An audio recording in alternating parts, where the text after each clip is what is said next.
व्यासपीठावर उपस्थित Shilpa Kulkarni madam, Kakade sir आणि उपस्थित सर्व प्राध्यापक वृंद आणि विद्यार्थी मित्र मैत्रिणींनो,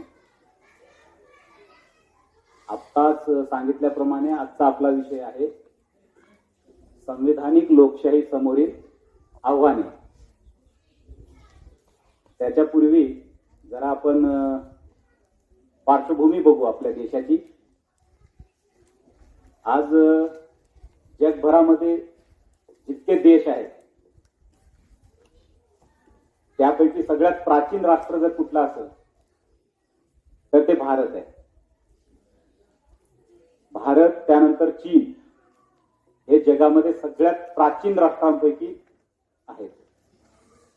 भारतापेक्षा प्राचीन राष्ट्र जगात कोणतंच नाही सध्या. आता लोकशाही जी आहे जवळपास 200 पेक्षा अधिक देश आहेत आता. त्यापैकी सगळेच लोकशाही देश नाहीयेत. काही देश लोकशाही आहेत, काही देशामध्ये हुकुमशाही आहे, काही देशामध्ये लष्करशाही आहे, काही देशामध्ये साम्यवादी हुकुमशाही आहे. असे राज्य व्यवस्थेचे वेगवेगळे प्रकार आहेत. तर आता 21व्या शतकामध्ये सगळ्यात जास्त प्रगत आणि लोकहिताची व्यवस्था कोणती असेल तर ती लोकशाही मानली जाते. आता लोकशाही ही जनतेच्या कल्याणाची व्यवस्था का मानली जाते?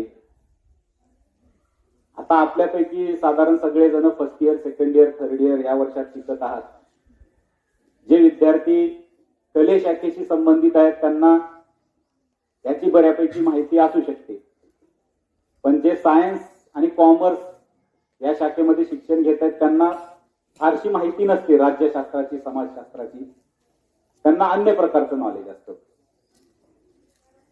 तर आधुनिक लोकशाही जी आहे, आपण आता लोकशाहीमध्ये काय करतो, दर 5 वर्षाला मतदान करतो आणि ते वेगवेगळ्या पातळीवर मतदान करतो.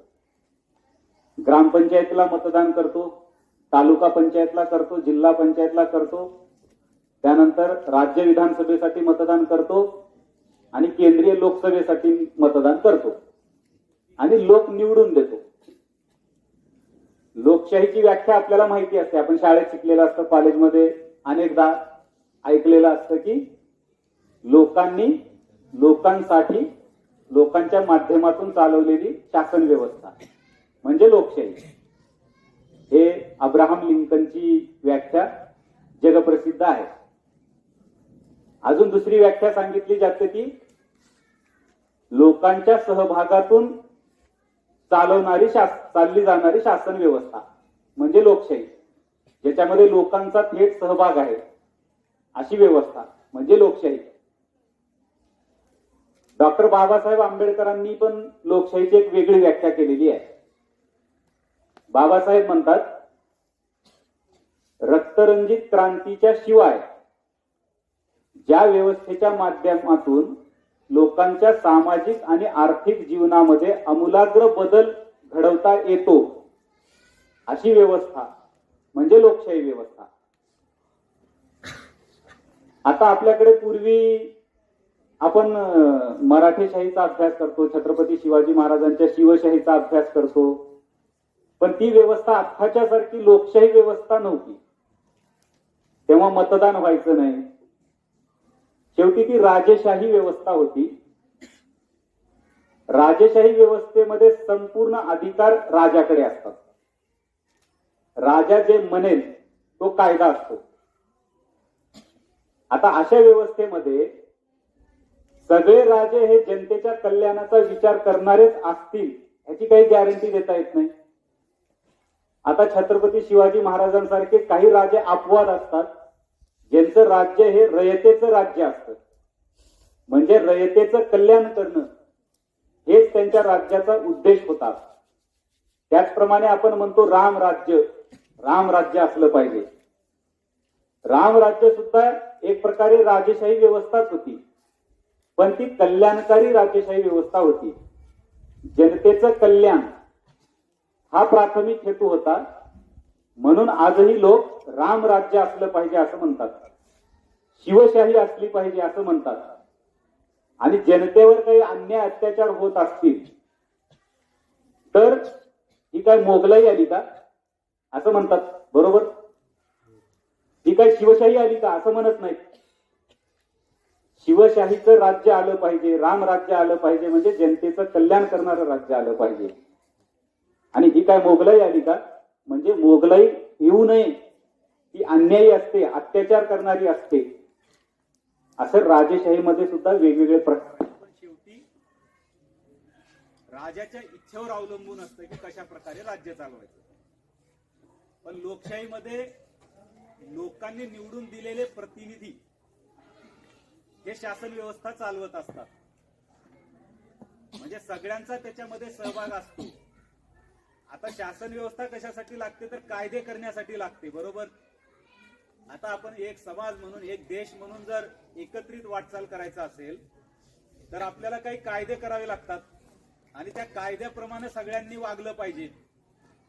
पण ते कायदे कोण करणार? तर आपण निवडून दिलेले प्रतिनिधी करणार. आपण सगळे बसून असं कायदे करू शकत नाही. आता 130 कोटी जनता एकत्रित येऊन एखादा कायदा तयार करू शकत नाही, बरोबर? ते व्यावहारिक नाहीये. त्याला किती मोठी हे लागेल, सभा लागेल, लोकसभा म्हणा, सभागृह जे काही आहे ते, तर ते व्यावहारिक नाही. म्हणून काय, 10 लाख लोकांच्या मागे एक प्रतिनिधी किंवा 50 लाख लोकांच्या मागे एक प्रतिनिधी असं निवडून देतो आपण. आणि ते आपल्या वतीनं आपल्यासाठी, आपल्या देशासाठी कायदे करतात. त्यांना म्हणतात कायदे मंडळ. तर कायदे मंडळ असतं आणि ते केलेले कायदे लागू करणं, त्या कायद्यांची अंमलबजावणी करणं, ह्याच्यासाठी सरकार स्थापन होतं. ज्या पक्षाचं बहुमत असतं त्या पक्षाचं सरकार स्थापन होतं आणि ते सरकार कायद्यांची अंमलबजावणी करतं आणि जनतेसाठी काही कल्याणकारी योजना देखील राबवतं. त्याला म्हणतात कार्यकारी मंडळ. आणि आता हे कायदे मंडळ म्हणजे लोकसभा, विधानसभा आणि हे सरकार आणि हे प्रशासन हे कायद्यानुसार काम करतंय का नाही, संविधानानुसार काम करतंय का नाही, हे बघण्यासाठी कोर्ट असतात. उच्च न्यायालय, सर्वोच्च न्यायालय.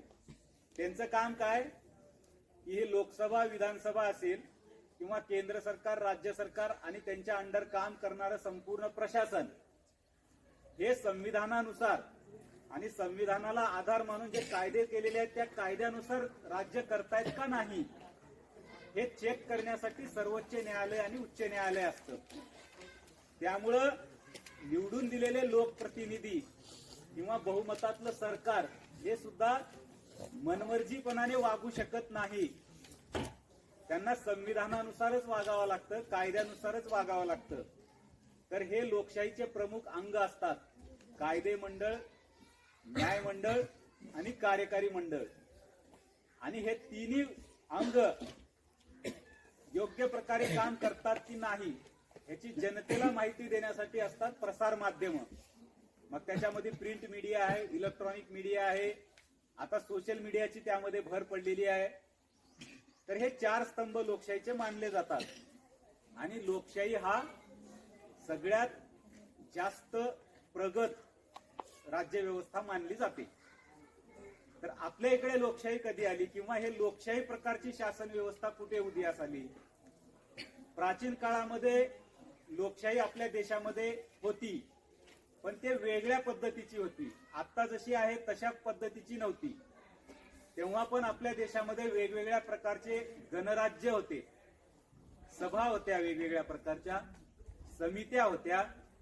त्यामुळं लोकशाही ही केवळ आता 1947ला आपल्याला स्वातंत्र्य मिळाल्यानंतर आली असं नाहीये.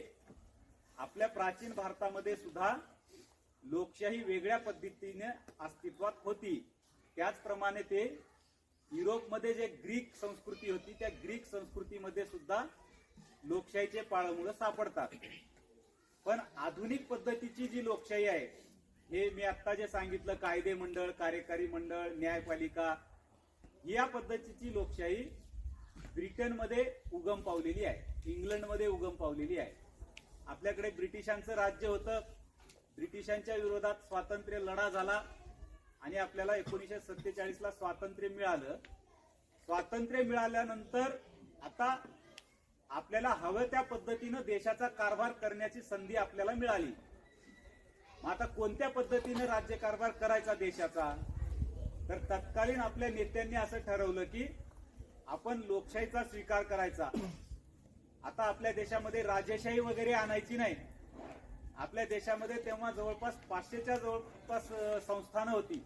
संस्थानं म्हणजे त्यांचं छोटं छोटं राज्य होतं, एका जिल्ह्यापुरतं 2 जिल्ह्यापुरतं. मग आता या संपूर्ण भारताचा राजा आपण निवडू शकतो का त्या 500 संस्थानिकामधून? निवडू शकत नाही. ते सगळे म्हणतील मला राजा करा, मी का राजा होऊ नये, बरोबर. आणि निवडलेला राजा हा चांगलं वागेलच ह्याची काही गॅरंटी नाही. त्यामुळं आपल्या नेत्यांनी तेव्हा असा निर्णय घेतला की आपण लोकशाही पद्धत स्वीकारायची. आणि आपल्या देशामध्ये एवढ्या मोठ्या प्रमाणात विविधता आहे. इथं धर्माची विविधता आहे, भाषेची विविधता आहे. दर 15 किलोमीटरला खानपान रहन सहन सगळं बदलत जातंय. वेगवेगळे पंथ आहेत, जाती आहेत, जमाती आहेत.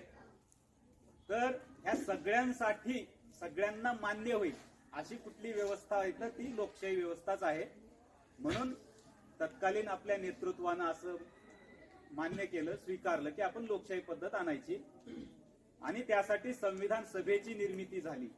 म्हणजे एक संविधान तयार करावं लागतं, बरोबर. ते कसं आपलं काहीतरी नियम पाहिजेत ज्याच्या आधारावर देश पुढे चालेल. तर ते नियम तयार करण्यासाठी म्हणून संविधान सभा तयार झाली. आणि त्या संविधान सभेनं 2 वर्ष 11 महिने 18 दिवस म्हणजे जवळपास 3 वर्ष इतका कार्यकाळ काम करून एक चांगलं संविधान तयार केलं. आणि ते संविधान तयार करण्यामध्ये भारतरत्न डॉक्टर बाबासाहेब आंबेडकर यांचा सिंहाचा वाटा आहे. म्हणून बाबासाहेब आंबेडकरांना आपण भारतीय संविधानाचे शिल्पकार असं म्हणतो. तर 26 नोव्हेंबर 1949ला आपलं संविधान तयार झालं आणि 26 जानेवारी 1950ला ते लागू झालं, त्याचा अंमल चालू झाला.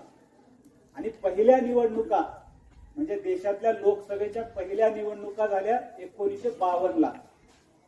त्यानंतर दर 5 वर्षानं आपल्या देशामध्ये लोकसभेच्या निवडणुका होतात, विधानसभेच्या. आणि त्यानंतर स्थानिक स्वराज्य संस्थांच्या सुद्धा निवडणुका होतात.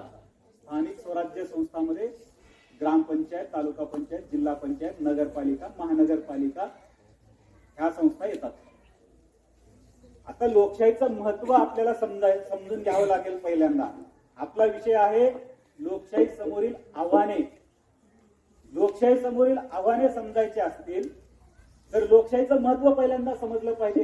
ही लोकशाही कशासाठी महत्वाची आहे हे समजलं पाहिजे. तर आपल्याला त्याच्या समोरील आव्हाने किती भयानक आहेत हे समजू शकेल. आता लोकशाही महत्वाची काय आहे हे समजून घ्या तुम्ही.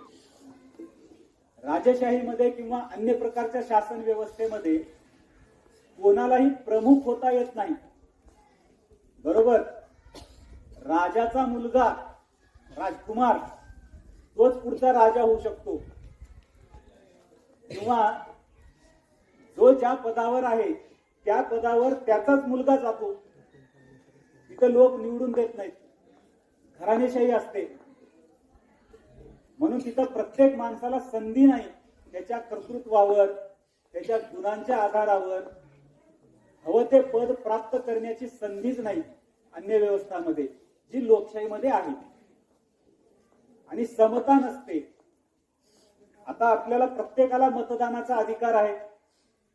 अंबानी असो, रतन टाटा असो, किंवा बिर्ला असो, अदानी असो, कितीही मोठा करोडपती अब्जोपती असला तरी, आणि अगदी बीपीएल फॅमिली जरी असली, अंडर बीपीएल दरिद्र रेषेखाली जगणाऱ्या कुटुंबातली जरी व्यक्ती असली, त्याला देखील एकाच मताचा अधिकार आहे. आणि अंबानी अदानी यांना देखील एकाच मताचा अधिकार आहे. आणि दोघांच्याही मताची किंमत एकच आहे. एक व्यक्ती एक मत आणि त्या एका मताचं एकच मूल्य हे आपल्या लोकशाहीचं तत्व आहे. म्हणून जेव्हा आपण संविधान स्वीकारलं तेव्हाच सगळ्यांना, मग त्यामध्ये गरीब असेल, श्रीमंत असेल, कोणत्याही जातीचा असेल, कोणत्याही धर्माचा असेल, स्त्री असेल, पुरुष असेल, आदिवासी असेल किंवा शहरी भागात राहणारा असेल, या भारत देशामध्ये प्रत्येक व्यक्तीला एकच मत हा राजकीय हक्क मिळालेला आहे. असं जगभरामध्ये कुठेही झालेलं नाही. म्हणजे एकाच वेळी सगळ्यांना राजकीय हक्क, केवळ मतदान करण्याचा अधिकार नाही, तर निवडणुकीला उभं राहण्याचा अधिकार देखील सगळ्यांना आहे.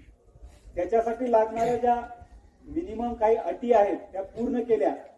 त्या अटी काय? भारताचा नागरिक असला पाहिजे, त्याचे वयाचे 18 वर्ष पूर्ण झाले पाहिजे, त्याच्यावर कोणताही गंभीर गुन्ह्यामध्ये तो दोषी नसला पाहिजे. अशा काही मिनिमम अटी पूर्ण करून कोणीही निवडणूक लढवू शकतं. तर त्यामुळं राजकीय हक्क सगळ्यांना मिळालेले आहेत. दुसरं म्हणजे शिक्षणाचा हक्क सगळ्यांना मिळालेला आहे. आता तर सक्तीचं शिक्षण झालेलं आहे. Right to education, right to education हा मूलभूत हक्क झालेला आहे. त्यासोबतच आपल्या सगळ्यांना विचारांचं स्वातंत्र्य आहे, अभिव्यक्तीचं स्वातंत्र्य आहे.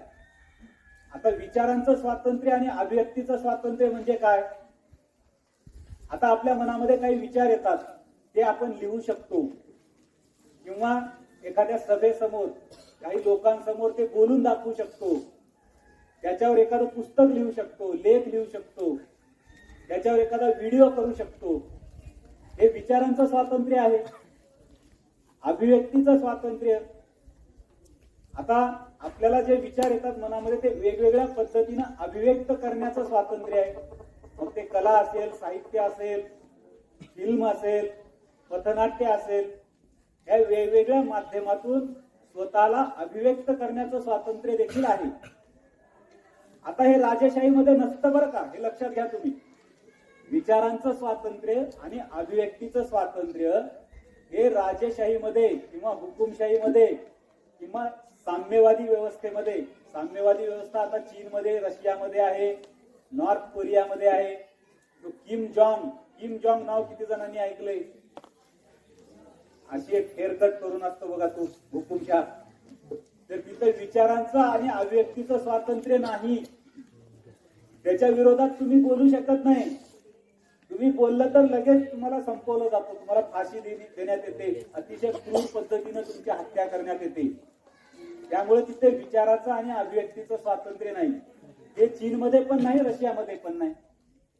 आणि हे अरब कंट्रीज जे आहेत, इस्लामिक कंट्रीज, इथं सुद्धा अभिव्यक्ती स्वातंत्र्य नाही.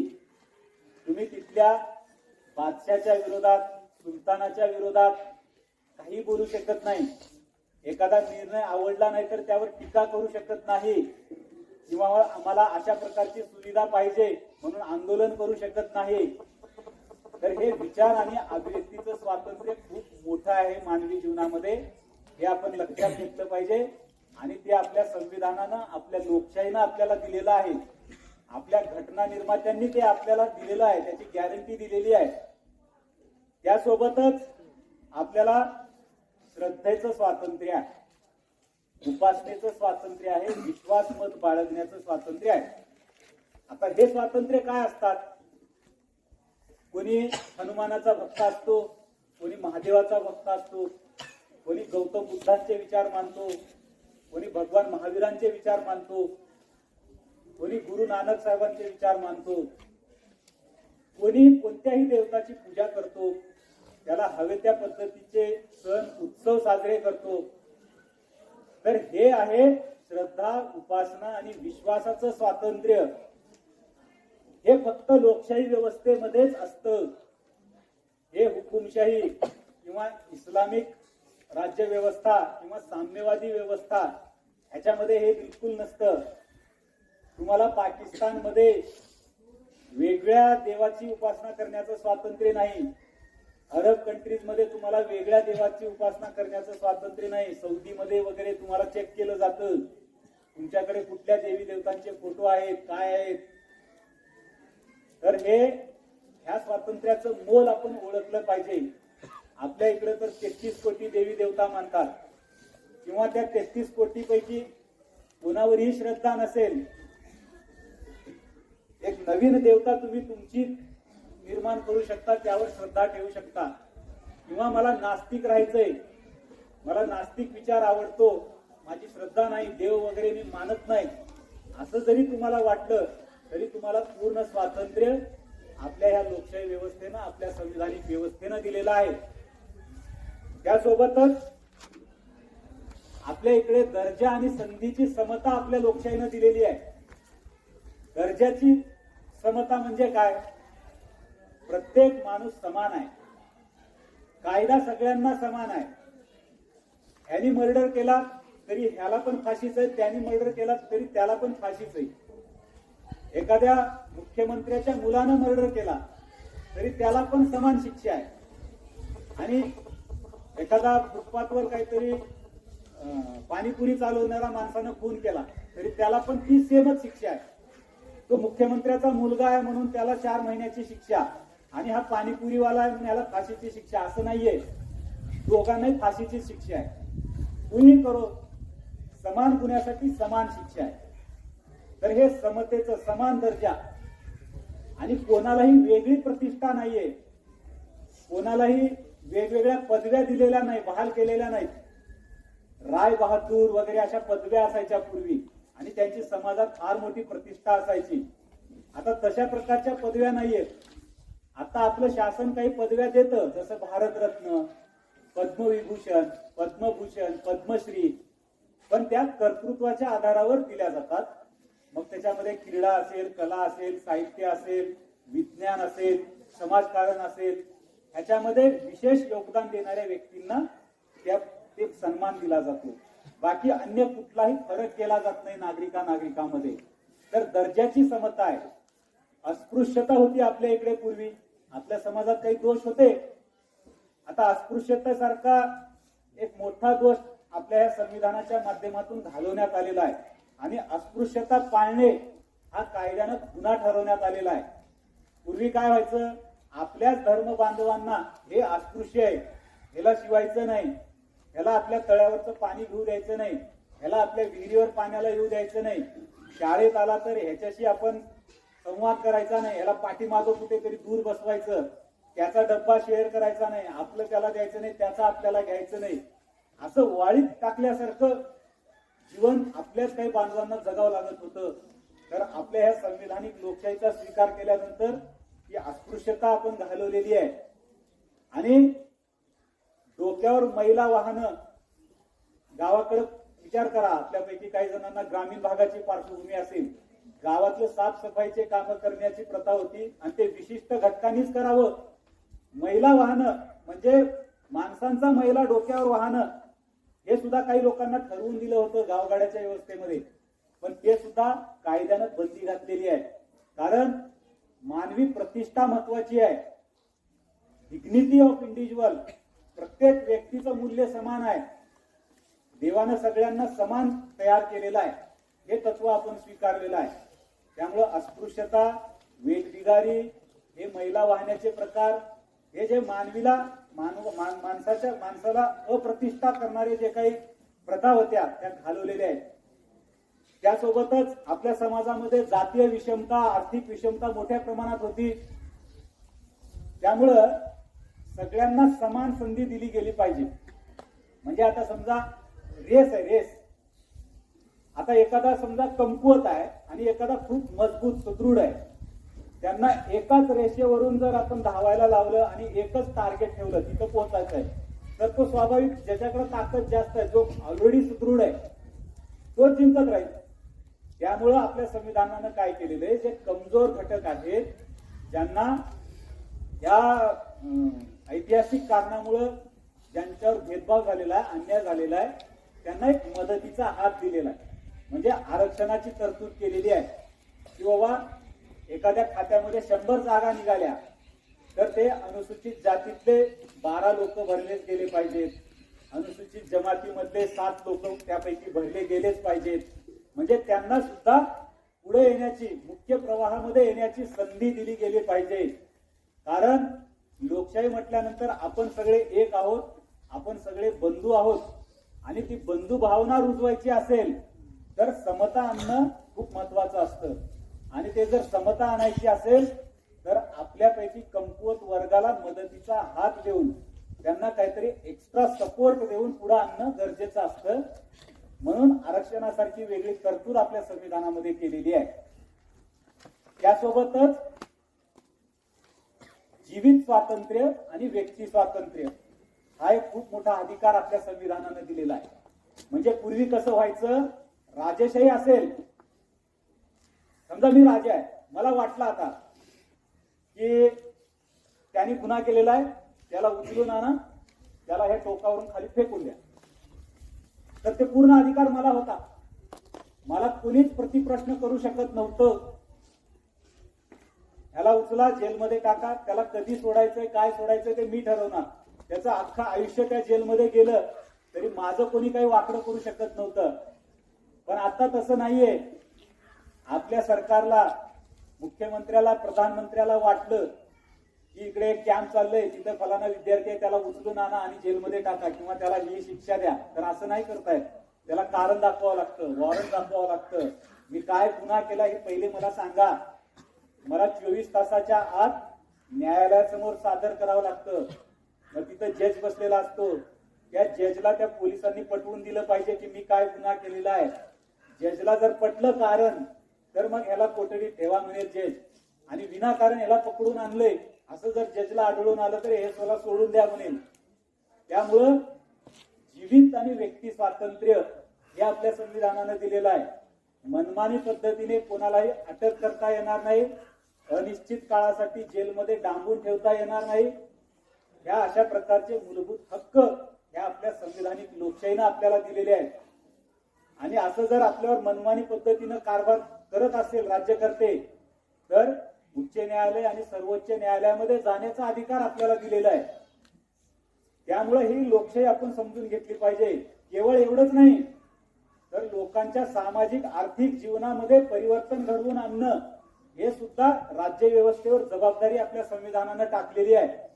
कल्याणकारी योजना राबवणं म्हणजे काय, हाऊसिंग स्कीम्स असतात बरोबर. इंदिरा गांधी आवास योजना किती जणांनी ऐकलंय? इंदिरा गांधी आवास योजना, राजीव गांधी आवास योजना असतात बघा. म्हणजे लोकांना घरासाठी सबसिडी देणे. म्हणजे शासन 2-2.5 लाख रुपये देतं, तुम्ही स्वतःचे 2-2.5 लाख रुपये घालायचे, 5 लाख रुपयाचं एक छोटंसं घर तुम्ही बांधायचं. ज्यांची ऐपत नसते त्यांच्यासाठी अशा प्रकारच्या सबसिड्या आपलं गव्हर्नमेंट देतं. Housing schemes. उज्ज्वला गॅस योजना आहे आता, मोदी शासनाची उज्ज्वला गॅस योजना खूप लोकप्रिय झालेली आहे. ती याला सबसिडी देतं शासन. तर अशी उज्ज्वला गॅस योजना. टॉयलेट योजना आहे, टॉयलेट साठी सुद्धा शासन सबसिडी देतं. आम्ही तुम्हाला 50,000 देऊ, तुम्ही 50,000 घाला आणि 1 लाख रुपयाचं चांगलं शौचालय बांधा तुम्ही, असं. तर ह्या कल्याणकारी योजना आहेत. आता कोरोना आला, कोरोनामध्ये जर समजा शासन ह्याच्यामध्ये लक्ष घातलं नसतं तर किती मोठ्या प्रमाणात जीवितहानी झाली असती. लाखो करोडो लोक आपलं प्राण गमावं लागलं असतं. पूर्वी तसंच व्हायचं. आपलं ते ब्रिटिश काळ असताना प्लेगची साथ आली होती, तेव्हा किती लोक मेले. एका माणसाचे अंत्यविधी करून येण्याच्या आधी इकडे 2 माणसं मेलेले असायची गावामध्ये. सातत्यानं अंत्यविधी चालू असायची. पुण्यामध्ये तो अधिकारी होता, तो रँड का काय, तो त्याला चापेकर बंधूंनी हत्या केली कारण त्यांनी प्लेग मध्ये लोकांवर फार मोठे अत्याचार केले होते. तर पण आत्ताचं शासन, लोकशाही शासन तसं करू शकत नाही. लोकांना लस पुरवणे, लोकांची काळजी घेणे हे शासनाचं कर्तव्य आहे. त्याला कल्याणकारी राज्य म्हणतात. तर हे सुद्धा सरकारचं काम आहे. तुमच्या घरासाठी सबसिडी देणं, टॉयलेटसाठी देणं, आणखी उज्ज्वला गॅस असेल, या अशा आरोग्याच्या योजना असतील, इन्शुरन्स सुद्धा शासन काढतं तुमचं. असे कल्याणकारी योजना राबवतं. तर लोकांच्या सामाजिक आणि आर्थिक जीवनात परिवर्तन घडवून आणणं हे शासनाचं कर्तव्य आहे. तर ह्यासाठी लोकशाही महत्वाची आहे. पंतप्रधानावर, मुख्यमंत्र्यावर तुम्ही काही टीका करू शकता, फक्त मर्यादा पाळून करावी लागते. आता ते काही लोक बेजबाबदार पद्धतीनं मर्यादा सुद्धा पाळत नाहीत. 55 वर्ष वय झालेलं असतं तरी पप्पू सारखं वागतात. तर ते तसे काही बेजबाबदार नेते असतात, पण काही कमीत कमी मर्यादा पाळून तुम्ही पंतप्रधानावर सुद्धा टीका करू शकता, त्यांच्या धोरणातल्या चुका दाखवून देऊ शकता. हे लोकशाहीनं आपल्याला स्वातंत्र्य दिलेलं आहे. आता ह्या लोकशाही समोर आव्हानं काय आहेत हे समजून घेतलं पाहिजे. लोकशाही समोर आव्हानं काय आहेत, तर काही लोकांना ही लोकशाही मान्य नाही. त्यांना आपल्या देशामध्ये हुकुमशाही आणायची आहे. त्याच्यामध्ये प्रमुख आहेत नक्षलवादी, माओवादी. नक्षलवाद किंवा माओवाद आपल्यापैकी किती जणांनी ऐकलेला आहे शब्द?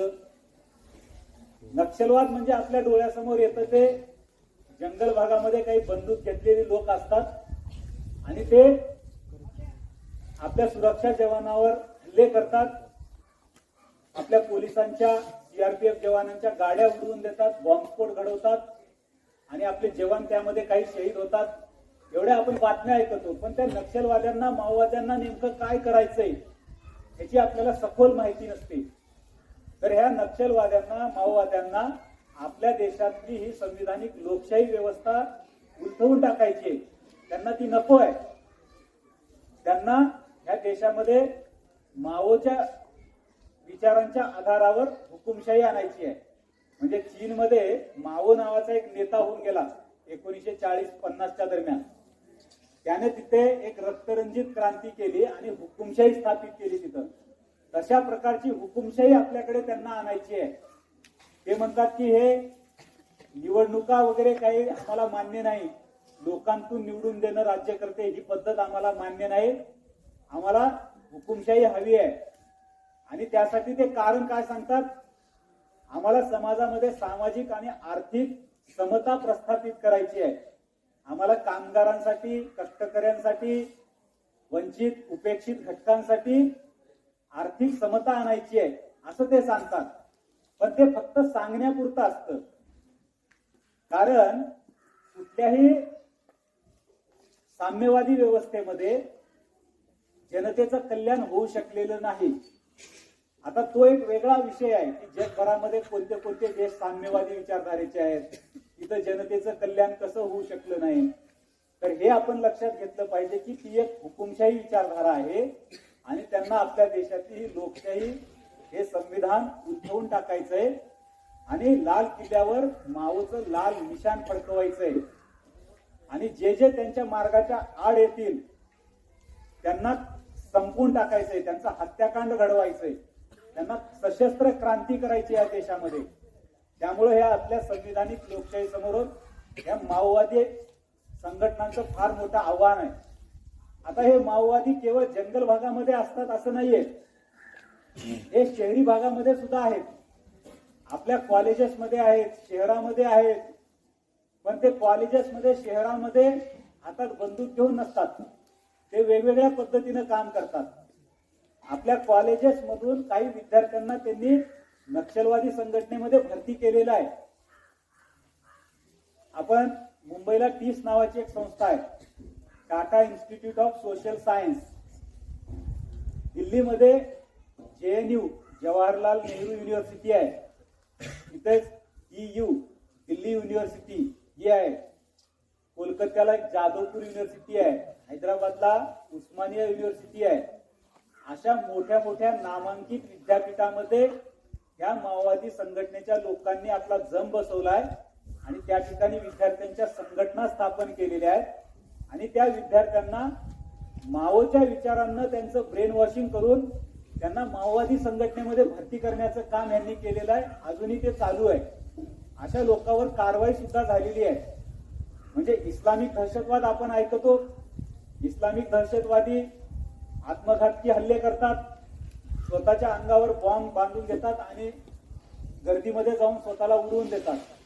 त्याच पद्धतीनं त्यांना आपण स्लीपर सेल म्हणतो, बरोबर? शहरी भागामध्ये त्यांना मदत करणारे जे लोक असतात त्यांना स्लीपर सेल्स म्हणतात. तसंच ह्या माओवाद्यांच्या सुद्धा शहरी भागामध्ये काही स्लीपर सेल्स आहेत. तुम्ही कबीर कला मंच नावाच्या संघटनेचं नाव ऐकलंय का? कबीर कला मंच नावाची संघटना एक पुण्यामध्ये काम करायची. आता तिचा फार प्रभाव राहिला नाही. कारण त्यांचं खरं रूप समोर आलेलं आहे. ते काय करायचे, कॉलेजमध्ये पथनाट्य वगैरे करायचे, काही आंदोलनं करायचे विद्यार्थ्यांसाठी वगैरे म्हणून. पण ते आंदोलनं असेल, पथनाट्य असेल, ते वरवर दाखवण्यासाठी, पण त्या माध्यमातून विद्यार्थ्यांना गोळा करायचं, त्यांचे अभ्यास गट तयार करायचे, त्यांना ते नक्षलवादाचं, माओवादाचं साहित्य वाचायला द्यायचं आणि त्यांना म्हणायचं की आपल्या देशामध्ये वंचित, उपेक्षितांना, गरिबांना न्याय मिळायचा असेल तर हे माओवादी मार्गानंच मिळू शकतं, असं विद्यार्थ्यांना पटवून द्यायचं, असं त्यांचं ब्रेन वॉशिंग करायचं आणि त्यांना जंगल भागामध्ये घेऊन जायचं. हे काम कबीर कला मंच सारख्या संघटनांनी केलेलं आहे. ह्या असल्या संघटनांना माओवाद्यांच्या फ्रंट संघटना म्हटलं जातं. माओवाद्यांच्या फ्रंट संघटना म्हणजे जे जंगल भागामध्ये प्रत्यक्ष हातात बंदूक घेऊन असतात ते माओवादी, पण शहरी भागामध्ये शस्त्र न घेता विद्यार्थ्यामध्ये काम करणं, वस्ती भागामध्ये काम करणं, लोकांना माओवादी चळवळीकडे वळवण्याचं काम करणं, हे जे करतात त्यांना माओवादी फ्रंट संघटना असं म्हटलं जातं. तर देशभरामध्ये अशा माओवादी फ्रंट संघटना आहेत ज्या वरवर दाखवतात की आम्ही जनजागरण करतोय, जातीभेदाच्या विरोधात बोलतोय, सामाजिक अन्यायाच्या विरोधात आवाज उठवतोय, अशा पद्धतीचं त्यांचं वरवरचं रूप असतं. पण ते मुळात काय करतात, त्या माध्यमातून काही तरुणांना आपल्या गळाला लावतात आणि त्यांना जंगल भागामध्ये पाठवण्याचं काम करतात. पुण्यातून अशा अनेक तरुणांना त्यांनी गडचिरोलीच्या जंगल भागामध्ये पाठवलेलं आहे.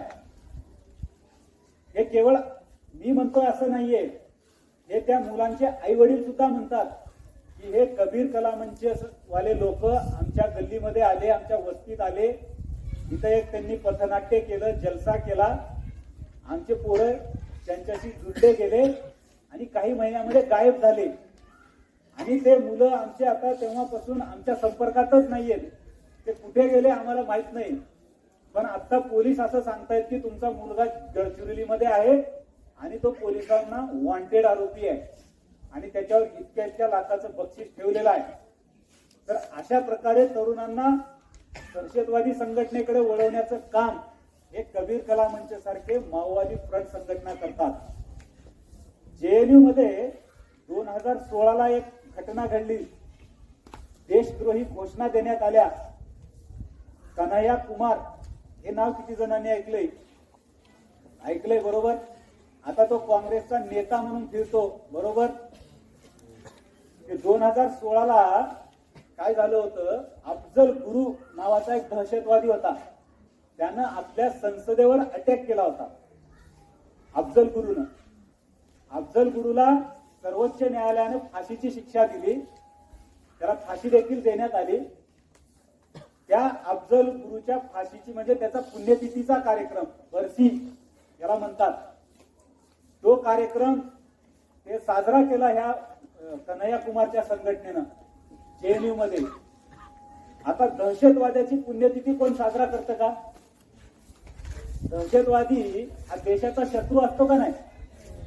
तो तर लोकशाहीचं मंदिर असलेल्या पार्लमेंटवर अटॅक करणारा दहशतवादी होता. त्या दहशतवाद्याची पुण्यतिथी साजरा करणारे लोक कोणत्या विचाराचे असतील ह्याचा आपण अंदाज लावू शकतो. त्यांना देशद्रोही म्हटलं पाहिजे का नाही? आणि तिथे काय घोषणा देत होते, हे अफजल गुरु हम शर्मिंदा है, तेरे कातिल जिंदा है. आता अफजल गुरुचे कातिल कोण आहेत किंवा त्याला फाशी देणारे कोण आहेत? जजेस, न्यायालय बरोबर. आता न्यायाधीश काय, न्यायाधीशाचं किंवा अफजल गुरुंचं काही वैयक्तिक भांडण होतं का? नाही. न्यायाधीशांना कायद्यानुसार न्याय केला. आपल्या संसदेनं आपल्या लोकशाहीमध्ये जे कायदे केलेले आहेत त्या कायद्यानुसार न्याय देण्याचं काम आपल्या न्यायालयाने केलेलं आहे. तर न्यायाधीश कसे काय त्याचे कातिल होऊ शकतात? तो तर देशाचा शत्रू, देशावर हल्ला करणारा जिहादी, त्याला देशाच्या कायद्यानं फाशी दिली. तर हे जेएनयू मध्ये कन्हैया कुमार आणि त्याचे साथीदार सगळे म्हणतात अफजल गुरु हम शर्मिंदा है, तेरे कातिल जिंदा है आणि आझादी आझादी म्हणून घोषणा देतात. आपण सगळ्यांनी ते ऐकलं असेल. आझादी म्हणजे कशापासून आझादी असा प्रश्न आपल्याला पडतो. आपला देश तर ब्रिटिशांपासून स्वातंत्र्य झाला 1947ला बरोबर. आता आपण आपले लोक हे राज्य करतायत आणि ते लोकशाही मार्गाने करतात. त्यांचा आझादीचा अर्थ असा आहे की काश्मीर मागे आझादी म्हणजे काश्मीरला भारतापासून वेगळं करा. काय पूर्वोत्तर मधले राज्य म्हणजे अरुणाचल प्रदेश मागे आझादी, ये मागे आझादी, वो मागे आझादी, म्हणजे हे राष्ट्र एक हे त्यांना मान्य नाही. या राष्ट्राचे तुकडे पडले पाहिजेत, यांना वेगवेगळं केलं पाहिजे, अशा प्रकारचा विचार मांडतात ते. म्हणून काश्मीर मागे आझादी याच्या ते घोषणा देतात. तर हे देशद्रोही प्रकरण, त्याच्यामध्ये सर्वोच्च न्यायालयानं त्या कन्हैया कुमारला वगैरे झापलेलं आहे. तो काही महिने जेलमध्ये होता, 5-6 महिने, नंतर त्याला बेलवर सोडलेलं आहे. त्याच्यामध्ये सुप्रीम कोर्ट म्हणतंय की तुम्हाला विचारांचं अभिव्यक्तीचं स्वातंत्र्य आपल्या संविधानानं दिलेलं आहे, पण त्याचा गैरवापर करण्याचं स्वातंत्र्य नाहीये. तुम्ही हे स्वातंत्र्य उपभोगता कारण तुमच्या ह्या देशाचं रक्षण करण्यासाठी 24 तास सीमेवर तिथं जवान तैनात आहेत. स्वतःच्या जीवाची बाजी लावून आपल्या देशाचं रक्षण करतायत, म्हणून तुम्हाला हे स्वातंत्र्य उपभोगायला मिळतायत. त्याचा तुम्ही गैरवापर करू शकत नाही असं सर्वोच्च न्यायालय म्हणतंय. आणि काश्मीर मागे आझादी अशा प्रकारच्या देशद्रोही घोषणा तुम्ही देता. या देशद्रोही घोषणाचा परिणाम ज्या पालकांची मुलं बॉर्डरवर शहीद झालेत त्यांच्या मनाला काय वाटत असेल याचा विचार करा असं सर्वोच्च न्यायालय म्हणतंय. समजा तुमचा भाऊ जम्मू काश्मीरच्या सीमेवर शहीद झालाय देशाचं रक्षण करण्यासाठी म्हणून, आणि आज जर कोणी म्हणत असेल की काश्मीर मागे आझादी आणि काश्मीरला भारतापासून वेगळं करा, तर तुमच्या कुटुंबाला ते मान्य होऊ शकतं का? तुमचं रक्त खवळून उठेल की आमचा नातलग, आमचा भाऊ सुद्धा हे काश्मीर भारताला जोडून राहावं, आपल्या देशाचा तो अविभाज्य घटक आहे, म्हणून आमचा भाऊ प्राण दिलेला आहे तिथं, आणि तुम्ही म्हणताय की काश्मीर देऊन टाका, म्हणजे आमच्या भावाच्या बलिदानाला काही मोलच नाही का? असा प्रकारचा प्रश्न उपस्थित होतो. म्हणून सर्वोच्च न्यायालयाने यांना सुनावलेलं आहे. आणि तुम्ही पुन्हा जर अशा प्रकारच्या घोषणा दिल्या तर तुम्हाला कोणताही जामीन न देता वर्षानुवर्षे जेलमध्ये राहावं लागेल असं सुनावलेलं आहे. तर हे आपल्या लोकशाही समोरील आव्हान आहे. आपण मागे काही आंदोलनं बघितलेली आहेत. शाहीनबाग आंदोलन माहितीये, किसान आंदोलन माहितीये. तर ते आंदोलनाचं स्वरूप आपण बघितलेलं आहे. ज्या प्रकारच्या दंगली करण्यात आल्या, दिल्लीला दंगल झाली, शाहीनबाग आंदोलन, ते काय होतं? केंद्र सरकारनं सीएएचा कायदा केला, त्या कायद्याच्या विरोधात आंदोलन होतं आणि त्या आंदोलनाच्या निमित्तानं हिंसक दंगली घडवण्यात आल्या. किसान आंदोलन, शासनानं कृषी कायदे केले होते, त्या कायद्याच्या विरोधात आंदोलन छेडण्यात आलं, त्या आंदोलनाचं सुद्धा हिंसक रूप आपण बघितलेलं आहे. 26 जानेवारीच्या दिवशी, प्रजासत्ताक दिनाच्या दिवशी देशाच्या राजधानीमध्ये अपमानास्पद पद्धतीनं ते आंदोलन केलं गेलं. म्हणजे लाल किल्ल्यावर ट्रॅक्टर चालवून हिंसक पद्धतीनं ते आंदोलन करण्यात आलं. तर हे अशा प्रकारची आंदोलनं लोकशाहीमध्ये मान्य होऊ शकत नाही. लोकशाहीमध्ये तुम्हाला आंदोलन करण्याचा अधिकार आहे, पण त्याची पद्धत ठरलेली आहे. तुम्हाला प्रशासनानं जी जागा नेमून दिलेली आहे त्या जागेवर तुम्ही एकत्रित येऊ शकता, तिथे तुम्ही भाषणं करू शकता, घोषणा देऊ शकता. तुम्हाला काय आक्षेप आहेत शासनाच्या कायद्यावर किंवा धोरणावर ते तुम्ही तिथे मांडू शकता. तुम्ही हायवे अडवून बसू शकत नाही, किंवा तुम्ही रस्त्यावर टायर जाळू शकत नाही, किंवा अन्य लोकांच्या मार्गामध्ये अडथळा निर्माण करू शकत नाही. त्याची परवानगी तुम्हाला लोकशाहीमध्ये दिलेली नाही. तुम्हाला प्रशासनाची परवानगी घेऊन ते प्रशासन जी जागा दाखवून देईल, जे मैदान दाखवून देईल, त्या मैदानावर एकत्रित येऊन तिथे तुम्ही भाषण करू शकता, टीका टिप्पणी करू शकता, ते बोर्ड घेऊन थांबू शकता, तुम्हाला जे काही आक्षेप आहे ते. पण असं कुठेही रस्ता अडवून, टायर जाळून, सार्वजनिक मालमत्तेचं नुकसान करून अशा प्रकारच्या आंदोलनाची परवानगी नाहीये. त्याला कायद्यानं तुमच्यावर कारवाई होते. उत्तर प्रदेशमध्ये अशा प्रकारचे जे कोणी आंदोलन करतात, बेकायदेशीर आंदोलनं, त्याला योगी सरकारनं त्यांची प्रॉपर्टी जप्त करून टाकलेलं आहे. म्हणजे जे सार्वजनिक मालमत्तेचं नुकसान करतात, पोलिसांच्या गाड्या जाळतात, त्यांची प्रॉपर्टी जप्त केलेलं आहे, त्यामुळे तिथं वचक बसलेला आहे. पहिल्यांदा त्यांनी नाटकं करून बघितली, अशा प्रकारची आंदोलनं करून, आता पूर्ण शांत झालेलं आहे. त्यामुळं बेकायदेशीर आंदोलनांना कायद्याचा बडगा दाखवावा लागतो, त्यांच्यावर कडक कारवाई करावी लागते, तेव्हा हे सगळे घटक बरोबर लाईन मध्ये येत असतात. हे राज्यकर्त्यांचं कर्तव्य आहे, कायद्याची अंमलबजावणी करणे, कायदा आणि सुव्यवस्था प्रस्थापित करणे. त्यामुळं लोकशाहीमध्ये सामान्य नागरिकाला जागरूक राहावं लागतं. सामान्य नागरिकाचा ह्या शासनावर, प्रशासनावर एक दबाव असला पाहिजे. जोपर्यंत सामान्य नागरिक जागरूक नसतो तोपर्यंत लोकशाही यशस्वी होऊ शकत नाही. लोकशाहीमध्ये म्हटलं जातं, people get the government that they deserve. म्हणजे लोकांना अशाच प्रकारचं शासन मिळतं जी लोकांची लायकी असते. लोकांच्या लायकीनुसार लोकांना राज्यकर्ते मिळत असतात. आपण जर सुज्ञ असू, जागरूक असू, देशासाठी, समाजासाठी योग्य अयोग्य काय आहे हे बघण्याची आपली बुद्धी जागृत असेल तर तशाच पद्धतीचे राज्यकर्ते आपल्याला लाभतात.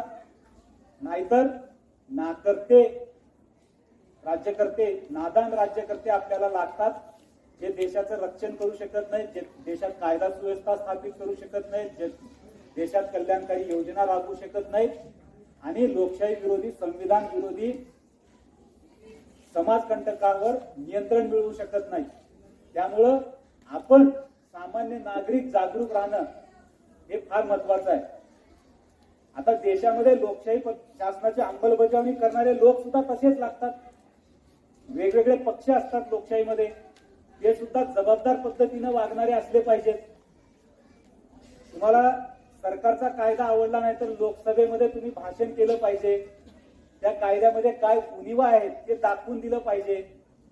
पण बेजबाबदार गुन्हेगार वृत्तीचे लोक जेव्हा निवडून दिले जातात तेव्हा ते लोकसभेमध्ये भाषण करत नाहीत. ते काय करतात, धावून अंगावर येतात, समोर हल्ला करतात, ते कागद फाडून टाकतात, संसदेचं कामकाज बंद पाडतात. तर अशा प्रकारचे प्रतिनिधी आपण निवडून देत असू तर लोकशाही यशस्वी होऊ शकेल का? तर हे जनतेवर जबाबदारी आहे. क्रिमिनलायझेशन ऑफ पॉलिटिक्स हे सगळ्यात मोठं एक दुसरं आव्हान आहे आपल्या लोकशाही समोर. गुन्हेगारी वृत्तीचे लोक निवडून जातात. परवा नाना पाटेकर यांनी देवेंद्र फडणवीस आणि आपले मुख्यमंत्री एकनाथराव शिंदे यांची मुलाखत घेतली. किती जणांनी बघितली? त्याच्यामध्ये नाना पाटेकरनी एक प्रश्न विचारला की हे निवडून दिलेले लोक नगरसेवक झाला की 6 महिन्यामध्ये त्याची प्रॉपर्टी इतकी कशी काय वाढते? लगेच त्याच्याकडं मर्सिडीज येते, इनोवा येते, आपलं फॉर्च्युनर येते, बरोबर? त्याच्या आधी हे नसतं त्याच्याकडे. तरी असं काय बदल होतो? ही काय जादू आहे? आमदार झाला रे झाला की करोडपती होतो. मग हे कसं काय? आणि गुन्हेगार लोकच कसे काय निवडून येतात ज्याच्यावर सगळ्या प्रकारचे गुन्हे नोंद असतात? तर त्यांनी उत्तर दिलं की बाबा आता लोक निवडून देतात, आम्ही काय करणार? म्हणजे जर समजा एखादा विचारवंत आहे, फार सद्गुणी व्यक्ती आहे, त्याला जर आपण निवडणुकीला उभं केलं तर आपण निवडून देतो का त्याला? आपल्या गावामध्ये काय होतं, साधं ग्रामपंचायतीला आता किती जणांचं मतदार यादीत नाव आलेलं आहे? हात वर करा.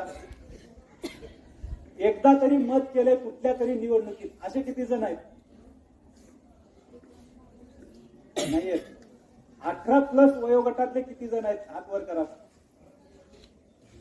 म्हणजे तुमचं आलंय नाव मतदार यादीमध्ये, एकतर तुम्ही कर्तव्य बजावलं नाही किंवा जस्ट तुमचं नाव आलंय आणि तुम्ही अजून मतदान व्हायचंय तुमचं, किंवा काही जणांचं आलंय, त्यांना संधी पण आली होती पण त्या संधीचं त्यांनी कर्तव्य बजावलं नाही असं म्हणावं लागेल.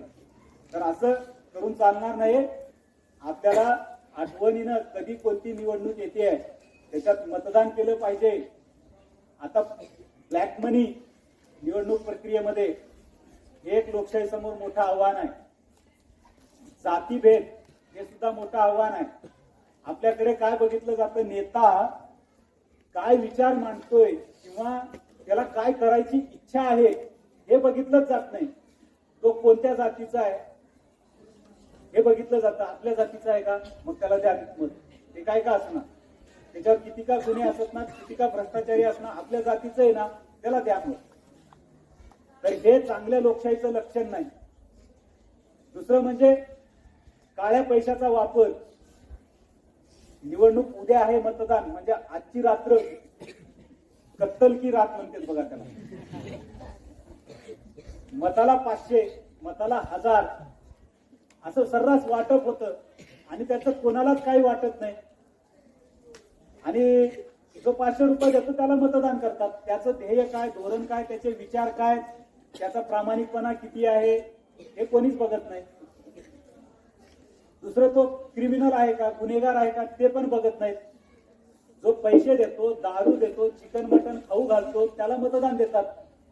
तर हे आपण मताची व्हॅल्यू इतकी कचऱ्यासारखी केलेली आहे दुर्दैवानं. तर हे बदलणं आवश्यक आहे. त्यामुळं in democracy people get the government that they deserve हे वाक्य आपण कायम लक्षात ठेवलं पाहिजे. आणि जो त्या स्तरावर जनतेच्या हिताचे विचार मांडतो, काहीतरी विजन मांडतो, त्यालाच आपण मतदान केलं पाहिजे. आणि मतदान हे पवित्र कर्तव्य आहे हे आपण लक्षात ठेवलं पाहिजे आणि आवर्जून मतदान केलंच पाहिजे. तर आपली लोकशाही समृद्ध होणार आहे. माओवादाचं संकट असेल, दहशतवादाचं संकट असेल, हे कोण राज्यकर्ते निपटारा त्याचा करू शकतात, जे जबाबदार आहेत तेच करू शकतात, नाहीतर तेच त्यांच्याशी संगनमत करतील. बरोबर. इशरत जहां नावाची एक दहशतवादी मुलगी होती. तिनं नरेंद्र मोदी गुजरातचे पंतप्रधान असताना त्यांच्या हत्येचा कट रचला होता आणि त्याचे धागेदोरे सापडल्यानंतर गुजरात पोलिसांनी त्या इशरत जहां आणि तिच्या साथीदारांचा एन्काउंटर केला. तर आपल्या इकडचे काही नेते, ती निर्दोष होती, ती दहशतवादी नव्हती म्हणून असा कांगावा सुरू केला आणि तिच्या नावाने अँब्युलन्स सेवा सुरू केली. इशरत जहां अँब्युलन्स. आता दहशतवादीच्या नावाने अँब्युलन्स सेवा सुरू करणं, हे असे राज्यकर्ते असतील तर ते दहशतवादाची समस्या मोडून काढू शकतात का? नक्षलवाद्यांशी संगनमत करणारे सुद्धा नेते आपल्या देशामध्ये आहेत दुर्दैवानं. की माझ्या विरोधात मध्ये तो नेता आहे ना, त्याची हत्या करा असं नक्षलवाद्यांना कॉन्ट्रॅक्ट द्यायचं, किंवा माझ्या निवडणुकीचा सगळा खर्च तुम्ही सांभाळून घ्या, मी जेव्हा निवडून येईल तेव्हा तुम्हाला मी काही त्रास होऊ देणार नाही. अशा प्रकारचे राज्यकर्ते सुद्धा आपल्या देशामध्ये आहेत. त्यामुळं जोपर्यंत सामान्य नागरिक आपण जागरूक होणार नाही, जबाबदारीनं आपलं कर्तव्य बजावणार नाही, तोपर्यंत लोकशाही समोर असलेल्या ह्या मोठ्या समस्या माओवादाच्या, दहशतवादाच्या, त्या संपुष्टात येऊ शकणार नाहीत. आणि त्यासोबतच हे राजकारणाचं गुन्हेगारीकरण, काळ्या पैशाचा वापर, ह्या सुद्धा समस्या मोडीत निघू शकत नाहीत. त्यामुळं सामान्य नागरिक हाच लोकशाहीचा कणा आहे आणि तो जितका जागरूक राहील तितकी आपली लोकशाही समृद्ध होणार आहे. त्यामुळं आता तुम्ही नवीन मतदार आहात, त्या वयोगटात आलेले आहात, ते कर्तव्य बजावण्याची तुम्हाला इथून पुढे भरपूर वेळा संधी मिळणार आहे. त्यामुळे तुम्ही एक जागरूक जबाबदार नागरिक म्हणून आपलं मतदानाचं पवित्र कर्तव्य बजावचाल आणि योग्य ते लोकप्रतिनिधी निवडून देचाल आणि या लोकशाहीला समृद्ध करताल असा विश्वास व्यक्त करतो आणि थांबतो.